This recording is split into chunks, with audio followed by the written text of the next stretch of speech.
we'll get started. Okay, so welcome everybody, and I'm really delighted that you could be with me this morning and this afternoon. Those folks that are from elsewhere other than South Africa. So very, very welcome. Today we're going to talk about a topic that is sometimes extremely awkward. And I think that's the operative word when we talk about the background to office politics and those career office climbers or business climbers that can make us feel uncomfortable and awkward and in a difficult space. And I think most of us in life have experienced a situation, maybe in one or two roles in our life, where we found ourselves to be in a situation that's generally uncomfortable, awkward.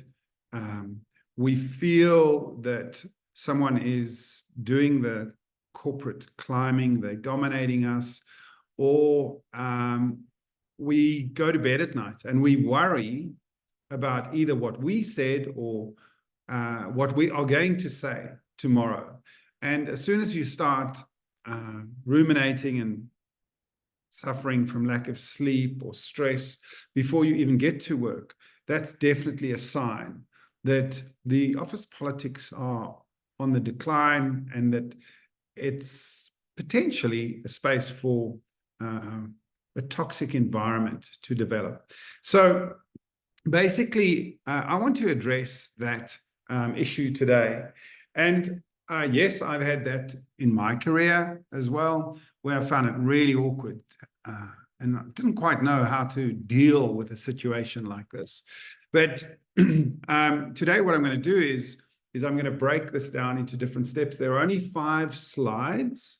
And like I said before in previous talks, what we do is I can share the video with you and I can share the slides with you later. So you don't have to take notes. And I'd like you just to be present and to focus on what we're talking about too. And because we're a small group, we can actually get some of your feedback and discussion with this too. So the background to toxic office politics is that it's just simply described as a negative workplace culture. Negative workplace culture where, there may be power struggles, there's manipulation, there's a corporate climate that's basically riding roughshod over other people, where you're being dominated.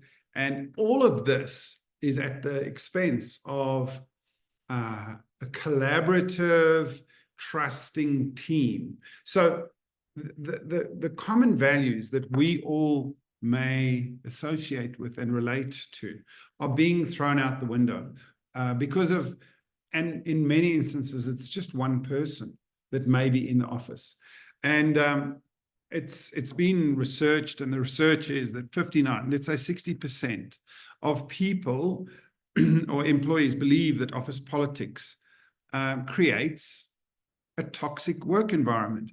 So, and two, the combining factor with that is that it's usually driven by one corporate climber who basically prioritizes themselves over the team. And that's the issue that we're going to discuss today. So, whilst there's nothing wrong with an individual's ambitions, I mean, yes, we do occasionally get corporate climbers that are team players and that do well and that do climb you, get you on board with their ambitions. But where it turns sour, and as I say, it affects trust and reduces collaboration and certainly reduces productivity, that's when it becomes harmful. And we must just be cognitive of the fact that we're actually entering a battlefield every day to get our work done, not just the battle before us, not just the challenge before us to get our job done, but managing your emotions around people that aren't being conducive to the team game. So we want to try and address the situation as leaders, to address the situation and to improve that now sort of dysfunctional environment that we're in. And there is a way to do it. And what I'm going to do today is just step you through those stages. So I'm going to move straight on to the next one. I've sort of given you the background to it already, but it's really understanding what it actually means. And essentially,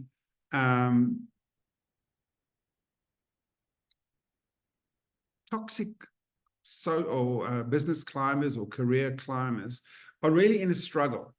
And that struggle is to prove themselves better than everybody else that's in the environment. And it's also, in some instances, like when you're the leader of a particular team and you've got someone in your team that will do anything to get your position and to undermine you and make you look bad, that can be actually very, very difficult to manage. And I will speak from my own experience. The environment in one particular occasion I worked in was where someone in my team had actually applied for the role that I was awarded. And I only discovered this like 3 years into this particular role.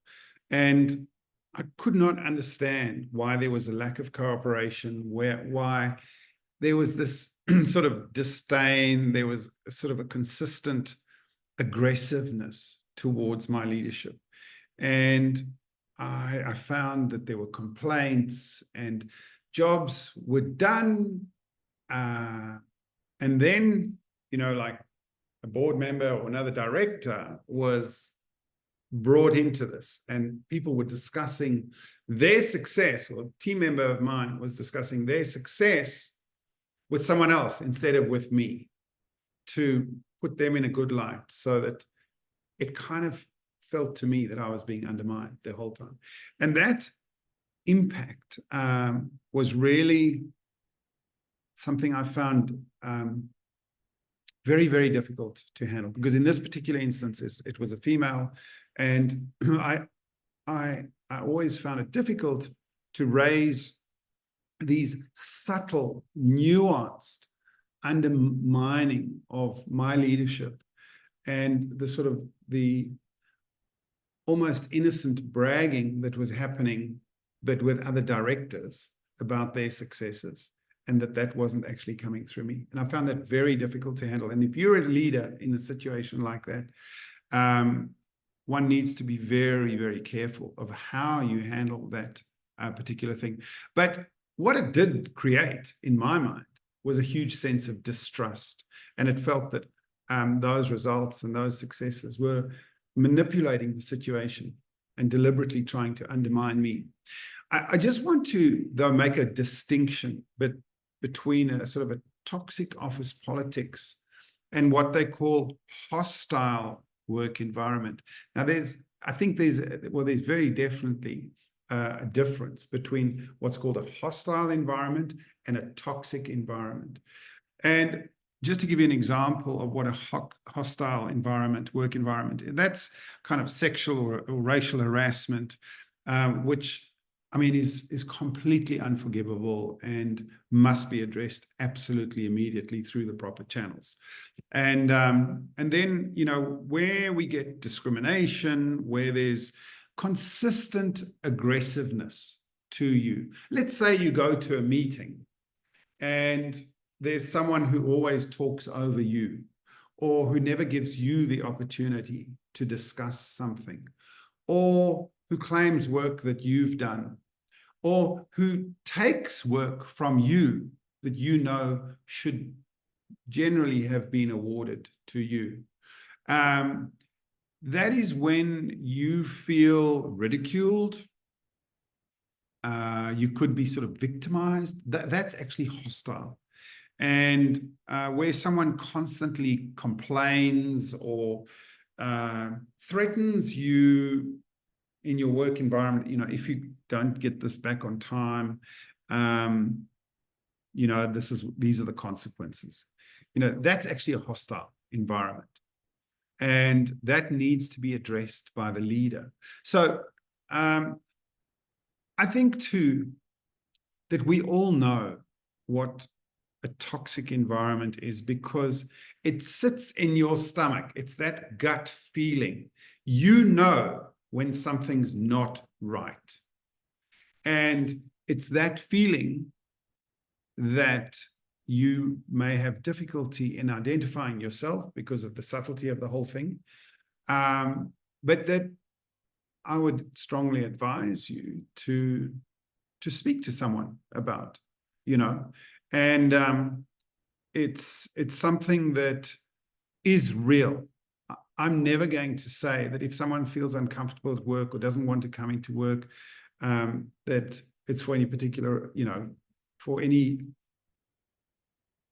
valid reason that they're not coming into work. It would be something I would consider that a very valid reason if they just felt, hey, you know what, something's not right here and we're not handling this well. So I think I'll quickly go into what the consequences are. And a lot of these are sort of self-explanatory. It's a decline in your morale. There's a tension. When you dread those first few steps when you're walking into the office, because you're actually quietly wishing that someone wasn't sitting at the desk in the corner, because they were going to persecute you, or they were going to make you feel uncomfortable, or they were going to make a remark about you, or generally they were just being idiots. That feeling of dread or unfairness is something that we must be aware of.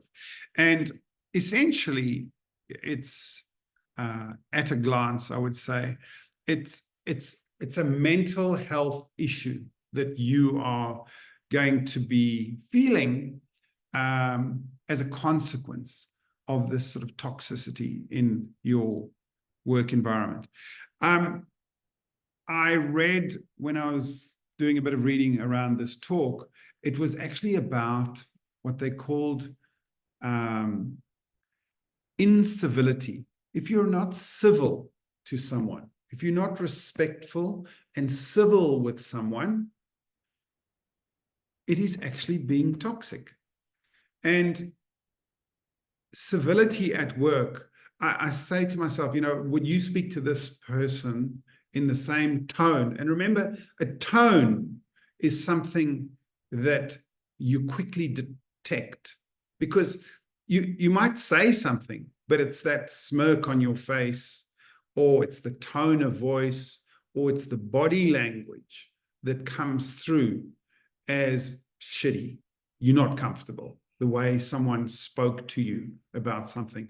And that is toxicity. And that is negative. And it affects you, because when you sit down at your desk for the next 5 or 10 minutes, you're still thinking about what that person said to you. Did they really mean that?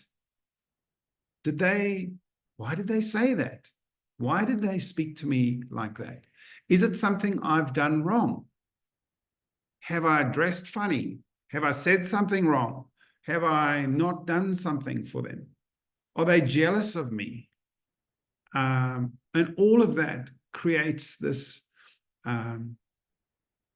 stifling feeling that you're not up to scratch, that you're worthless, or that, it's just not feeling good. And you have this sort of sense of regret of having to come into work on that particular day. And all of these things, and there are a whole lot of signs here that I can go through. It's basically excessive stress, and I'll give you these notes anyway, so you can see all this. You feel as if you're not being supported by your organization. Your boss didn't see that that smirk or that look, or wasn't there when that tone of voice was used. There's poor group cohesion because of one person And that's nonsense, you know, and I'm sure you can think of examples like this. There's poor interpersonal relationships, there's gossip, there's low enthusiasm, there's high turnover. You know, I don't know what the figure is exactly, but 9 times out of 10, people leave their work because of the way their boss treats them. They just don't want to work there. And it's because of the way someone speaks to them, the way someone is disrespectful to an employee. And therefore, there's high turnover, poor trust, fear of failure, disengagement, low morale, harassment, poor communication, absenteeism. You know, how many times when you just dreadfully don't want to come to work, and someone says, well, actually, you know what, I wasn't actually that sick. I just didn't come to work because I've been treated like absolute hell when I've been at work, and I really just haven't looked forward to it. And I felt, you know what, I'm staying at home today. And just simply burnout. You know, when you don't feel supported, you've got a massive job, maybe your assistant is not well either, or they're having, you know, they're on maternity leave, or you haven't been backed up for some other reason.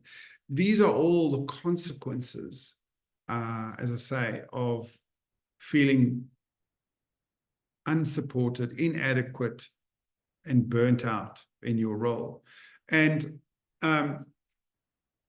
with coming back to corporate climbers, is that remember that they are the ones that are going to focus on themselves rather than the rest of the team. You'll feel left behind, and any kind of creative ideas that you might propose are shot down in front of other people. So you kind of just feel despondent and you don't want to be part of the team anymore. So these are all, as I say, the consequences. It also leads to, remember that, you know, you're working for 8 hours of the day, you're sleeping hopefully 6 to 8 hours, and then your other work-life balance hours are in the morning and the evening. And you know, when your work starts affecting negatively your time after hours, that's when you really know that you are basically going to be sort of a low intensity person in your work environment from now on, because you're a target, you feel violated in your work, and you're thinking about your work all the time, which and you might be discussing this with your friends or your husband or your partner or whatever, and it's just not great. So let's look at ways, and I'm not going to go into too much around this because I think I've covered this in the previous slides, and that's, you know, how corporate climbers create that division, and that speaks for itself in this particular slide, where you might be seen as a competitive threat by your corporate climber, and you may even be, you know, a lot of these people are quite sort of narcissistic in a way, and they think they can do a better job than you, or you do work differently to them, and they think that you're actually holding the organization back by just simply being there. And you know, this is how people divide teams for their own betterment, and one's just got to be aware that these are some of the strategies that they use. And of course, there are huge long-term costs, and I won't go into all the detail around here because, as I say, the slides really speak for themselves. But the number one reason why people change is due to poor management. And this is where I'm going to now with this issue. How are we going to solve this? Because it does cost your organization a great deal of money. And not only that, you know, when you're talking about presenteeism, presenteeism is when you're actually at work, but you're not being productive at all. Apparently, the figure that I basically come up with here is $150 billion annually. And I'm not sure what country this is in, but I think it's Australia, where people are actually losing, or companies are losing $150 billion because people are actually at work, but they're not being productive at all. And the other thing that's really quite staggering, in this is a HR industry benchmark survey, and this was in 2021, so it's already 3 years old, is that the cost to hire one new employee in Australia in 2021 was $23,000. So you are costing your organization as a leader by not identifying this toxicity. You're costing your organization a great deal of money to replace the person that is being disenfranchised. And I'm sure too that, presenteeism and what they call quiet quitting. I mean, these are all sort of new buzzwords around this kind of behavior, quiet quitting. I know that in instances where you're living off commission, it's very difficult to quiet quit. I mean, you're it, and there's no way that you can coast along without actually doing the work. But there are those that can cost you that proactivity in your job by quiet quitting and not giving you the support and not being there to give you organizational support or to process documents on time, et cetera, et cetera. So there are people in your organization, or there could be people in your organization, that because you're doing your job, you're being successful, that may want to undermine you for whatever reason. And these are, as I say, the long-term organizational costs. I mean, simply put, there's the other costs could be just simply negative reviews. I'm not sure if you're familiar with Glassdoor. Glassdoor is an organization that reviews companies that around the world. So ex-employees can review their company. And if they've had a terrible experience in your company, they can leave a terrible review about how shitty it was to work there. So that's a cost. And then I think too, the other thing that we don't realize is that the happiness of the staff and the way they treat it in their work is very quickly reflected in their customers. Customers know how you feel when you're dealing with them. And they know that if you've got one face at work and all of a sudden they've got to put on a fake smile for their customer, it's not real. So there is that cost as well. And then finally, one of the biggest costs is really just litigation. If you are working in a toxic environment, and yes, you might have given a review or you've spoken badly about it, and just being honest and said, this was a real crap experience. I hated working there. It wasn't good. That reputational damage is awful. But, if someone actually sues an organization where there was a toxic environment, that too becomes a huge liability. So I'm going to go straight to the next and last slide, and that's around what are some of the solutions to addressing office politics. So office politics is not your fault.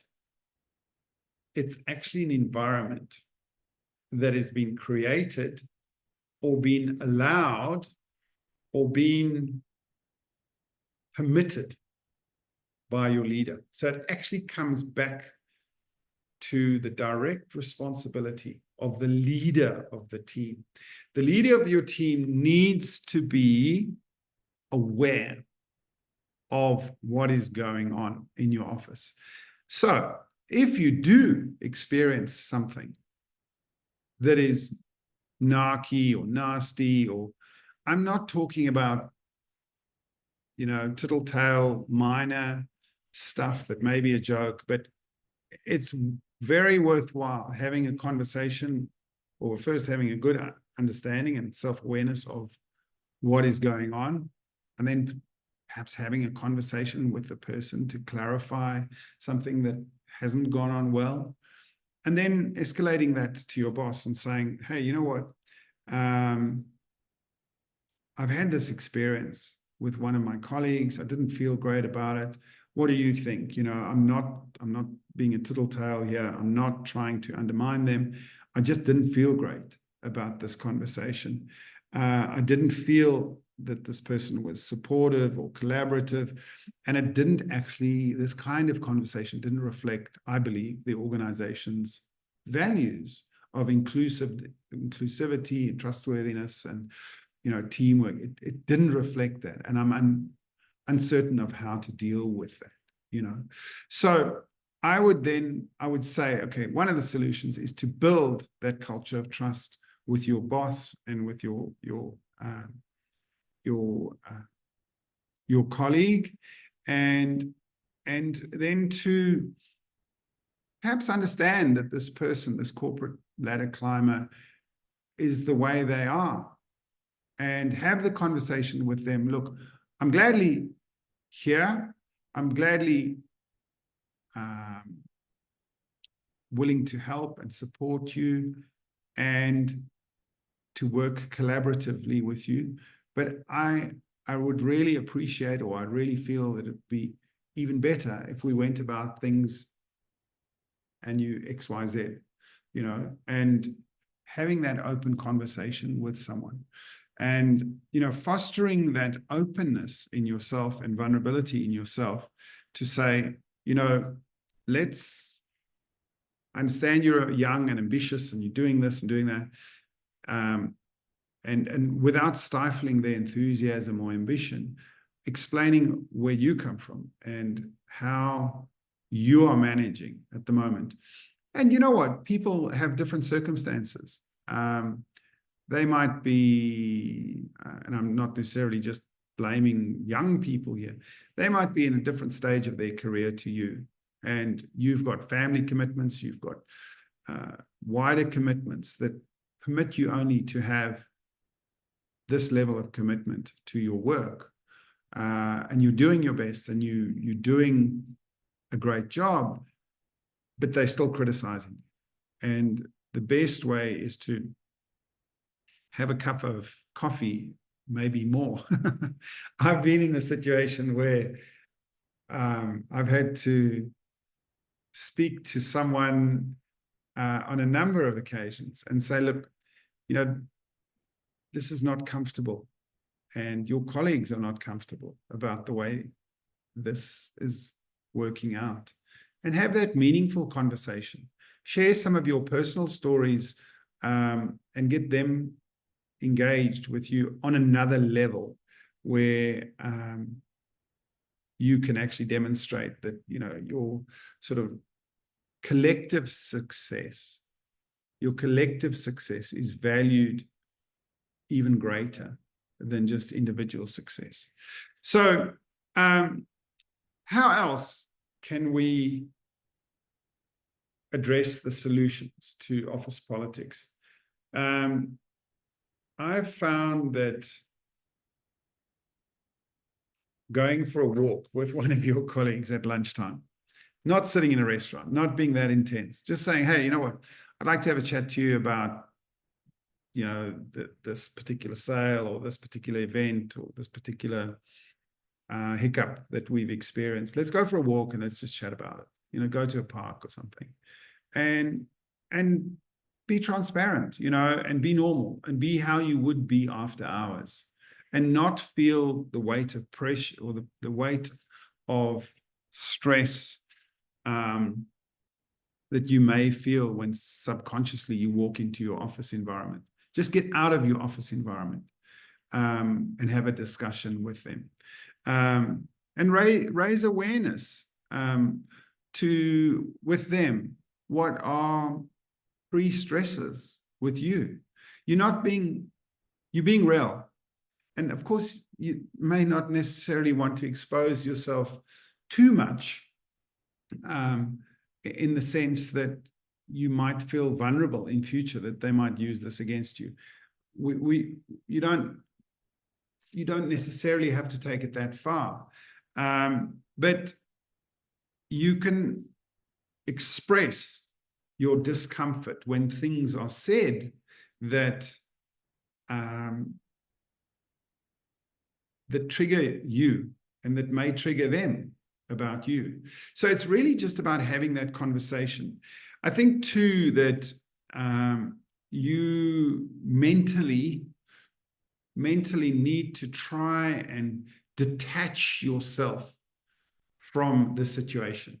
If mentally you can be your own fly on the wall, watching yourself interact with this person, it's a way that you can actually recognize how they trigger you and how your response may or may not be appropriate, or maybe even an overreaction. I hate to say that, but potentially they might have completely different intentions and you've misread the situation. And the idea is, hey, you know what? Am I being reasonable in this situation as well? And have a little bit of introspection around that. And the idea then is to train yourself to model the appropriate reaction or behavior, to model the ideal behavior when you're in a situation like this. And then too, it comes back to training your supervisors or your bosses about how to prevent aggressive behavior, or and how to prevent that behavior in a work situation. And then I want to just stress here that, you know, in a work, stressful, busy, fast working environment, we need to understand that we need to take some responsibility, or wholly responsibility, for our own emotional resilience in a situation like that. And that may be hard, and it may be difficult to get to a situation where you might just simply not know how. How do I build thick skin around this and work around comments that I interpret as quite aggressive? And this is where, you know, you can attend training or mindfulness sessions, or yoga, or, you know, emotional and social intelligence skills development, where you can, as I say, build that resilience inside you. I think from my own experience, as youngsters, we went to boarding school and then went to the army. I went for longer than most guys. And one of the toughest things most people considered at that time was going into the military service for 2 years. But I can assure you that the emotional resilience that we built up in boarding school made going to the army a bit of a breeze, actually. So the mental, well, especially the first 3 months during basic training, the mental abuse that one was subject to, and how people spoke to each other and treated each other in a very male-dominated, extremely tough, excruciatingly mentally challenging position, was something that really did prepare me for my business career. But nonetheless, there were different challenges, I think, that I faced in culturally moving from one country to another country to another country, and having different guide rails and standards, I suppose, or slightly different. Was that level of adjustment was always particularly tough. Now, I've done a massive amount of talking today, and I thought I would just throw it open to Janae and Hallie. And if you've got something that you'd like to say around this, or any takeaways that you would like to highlight from what I've said, and maybe we can drill down into what some of the solutions could be my guest. Who'd like to start?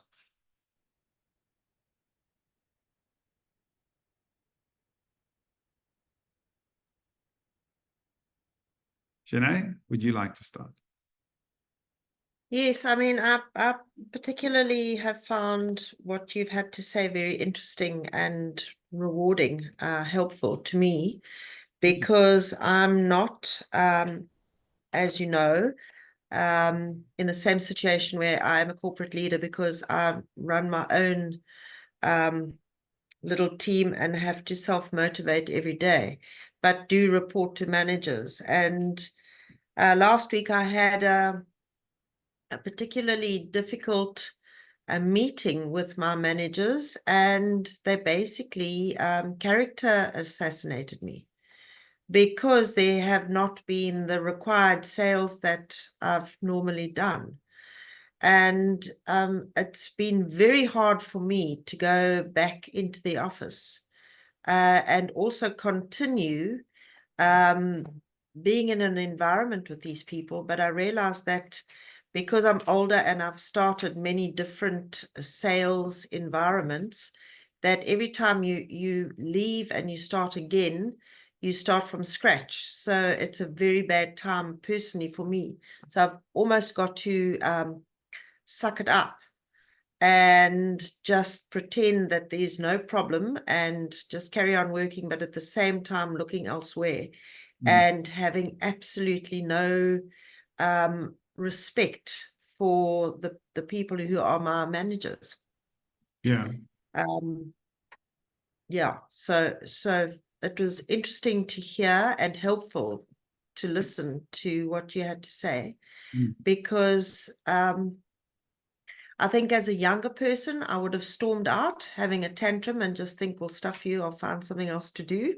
Yeah. But yeah, when you've put in years into a particular industry, you know that it's not going to help you as a person to react rather than to think about it. So I've had to sit back and reflect rather than react. Yeah. No, I think that's good advice. I'm sorry to hear that you've been subjected to that. And you know, I sort of think about how would I have responded if it had been the same position. And I think, you know, one's ego has also, you've got to learn to sort of park your ego, which is what you've done by responding internally. And, you know, deciding that you're going to reflect on this instead of having a tantrum and storming out. I guess my one question would be is how well prepared were you for this conversation? I was totally unprepared, because there hadn't been any inkling of how can I say, you know, we've been in quite a tough market. Yeah. So across the board, various sections of the property industry have not been performing well. So my particular market hasn't been performing well. And in fact, if you look across the board, the sales in my particular area have been almost 1/7 of what they should have been at this time of the year, which is not my fault, but the industry standard, you know. Yeah. So being brought in to speak to managers about it I thought it was just a catch up. I didn't think that I would have to be there ready to fire back at them with an arsenal of responses. So if it was a response as to how the marketing was going and where I was going to from there, but it wasn't. It was made out as, you're not at the moment an agent of choice. So what are you going to do about it? You know, it's at the moment, nobody's an agent of choice because hardly anyone's selling. So you can't make something out of nothing at this stage. So do you think that other people were also subject to this scrutiny? Well, I mean, in the office that I'm working in, there are probably 3 or 4 areas that are not doing very well. So there are reasons as to why my area is not doing well. First of all, there's not a lot of money poured into my area, which there is in the more expensive areas as far as marketing is concerned. So also agents around my area have left, which means that there are big gaps in the market. So, you know, in terms of industry standards, where they believe that the 3 to 5 million rand properties are selling and they're selling well, and I fall into that zone, why is my area and, for example, another area, Plumstead, not performing?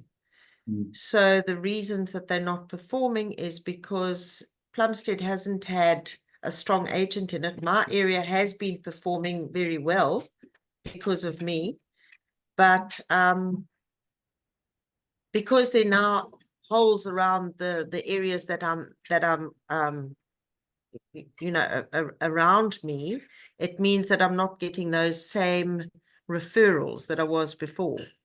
So there've been a lot of reasons as to why. Also because of the politics and everything else that's going on in the country. There's not the same interest in property and the same properties on the market. So yeah, Rick, maybe I'm digressing a bit, but I really wasn't expecting the meeting to go the way it did. Yeah. Well, look, I'm glad that you say, I'm glad that you feel that you've picked up a few ideas of how to respond to this appropriately. And perhaps, you know, we can chat offline a little bit more on what your strategy should be to go forward, you know, and say, look, okay, I had a good think about this and respond, you know, in a respectful, professional manner with the appropriate facts and figures, and then sort of reposition yourself as someone who has taken it sort of on the chin, but then responded in a very professional manner. And even if you don't necessarily agree with all the criticism, say, you know, express how you've thought about this, reflected on it, and what your strategy is to go forward. If what you've decided is to continue with this organization, I would suggest, as I say, let's have a chat and then come back with an appropriate professional response, you know, and that'll make you feel much better, because it's also forced you to think about how you're going to get out of this hole. You know what I mean? Because they're looking at the data, they're looking at the facts that sit before them, but they might not have considered all of the information that you have at your disposal as well. And that's what you need to highlight for them, you know, but yeah, it sounds like an unfair situation to you, but to them, it's just a factual thing, you know. And I think too, and what I'll refer to what I said earlier is that you've got to try and detach yourself from that emotionally as much as you possibly can, even though I realize that it's your livelihood, and come up with a better solution that positions you as a better person than they think you are, you know, under these circumstances. You can even refer to your track record and up until now, and then refer to facts and information that's outside of your control, that's affecting your business. Yeah, so that's what I'd suggest. I better ask Haley for thank you for your question, and we can certainly chat again. Haley, would you like to come in? I haven't been overly faced with toxic, office politics. I know they exist. The last one I had been in, I only had one in my career that I can recall, and it was with a colleague in which the management team had taken something from her desk and moved it to my desk, and it was two pieces of a type of I was trying to think. It was all, I know what it is. It was intercompany, but we had two different pieces, one on one desk, one on another desk. And they wanted to move it to one desk, like both pieces to one desk. And they moved it to mine, and that person took it personally. And so even some of her friends had to come back and say, hey, she took that on me instead of management. And even our colleagues were like, hey, Hallie didn't do this to you. This was their choice and it was given to her, but she had no input to that. But it took us a while to work through it. Eventually her and I worked through it because her and I worked together closely later on in our career, where I was a manager and she was in another team, but those two positions worked together. So thankfully we had resolved those issues before I was in that position, because that position put me in a different place above her current position. So thankfully I've only had that. I worked in a good corporate environment. So not to say that I'm thinking of the sales, sales are much harder, thinking of the colleague online here with us, because, the business, when it comes to sales and right now in the economy, they're looking so hard and trying to figure out what is driving these non-sales, let's say, in areas. It does make it harder. In office politics, I could see where if I had been in sales, I probably would have ran into it more frequently than I did in, let's say, the accounting environment that I was in. So. Yeah, look, I can relate to that as well. But thanks for coming in, Hallie. I do appreciate that, and I'm glad that you were able to resolve the issue that you faced amicably.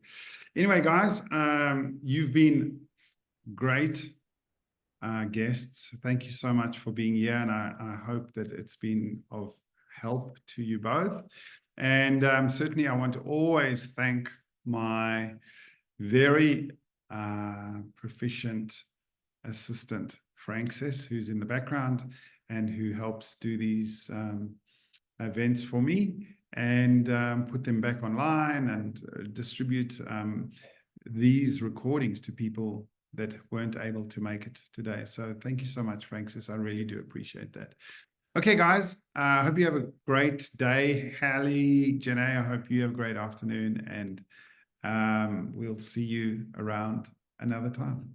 Thanks, guys. Bye-bye. Rick, bye-bye. Bye-bye.